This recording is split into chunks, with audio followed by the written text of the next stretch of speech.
It's payday and you've been waiting all week to finally treat yourself. You walk past that online store and there it is.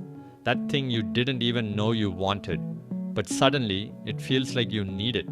You click add to cart and before you know it, half your paycheck is gone. Sound familiar? That, my friend, is emotions controlling your wallet. Hi, my name is Evo and I spend way too much time thinking about how emotions control my wallet. If you face the same struggle, make sure to hit the subscribe button and give this video a thumbs up if this helps you out. Look, money isn't just numbers, it's feelings, anxiety, impulse, excitement. And if you don't understand how your emotions affect your financial decisions, you're never going to build the future you want. Here's what most people don't realize. The average person makes at least one emotional purchase per week according to NerdWallet. That's 50 to 100 emotional purchases a year. Let's do the math. Say each impulsive purchase is $50. That's $50 times 100, $5,000 a year. $5,000 just gone, all because of emotional triggers. Here's the thing, our brains are wired to seek instant gratification. Buying something gives your brain a dopamine rush.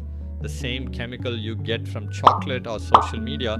It feels good temporarily, but your bank account suffers. Think of it like this. Your emotions are a mischievous toddler in the back seat. Logic is the driver saying, don't buy that.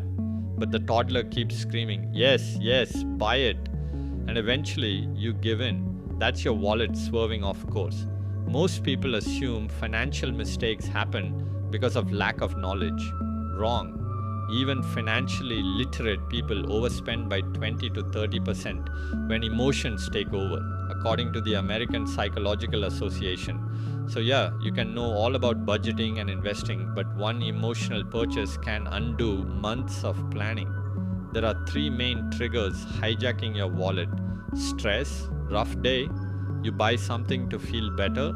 Peer influence, everyone else has it, so you feel you need it too.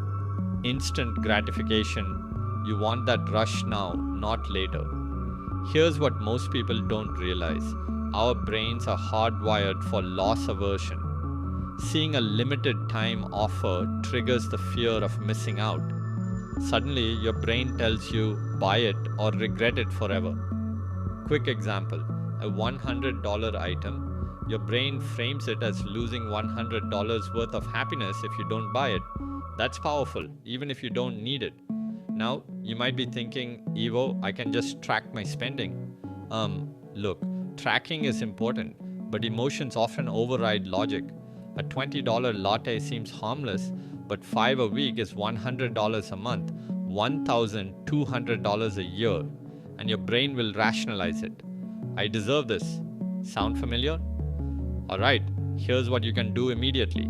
The 24-hour rule.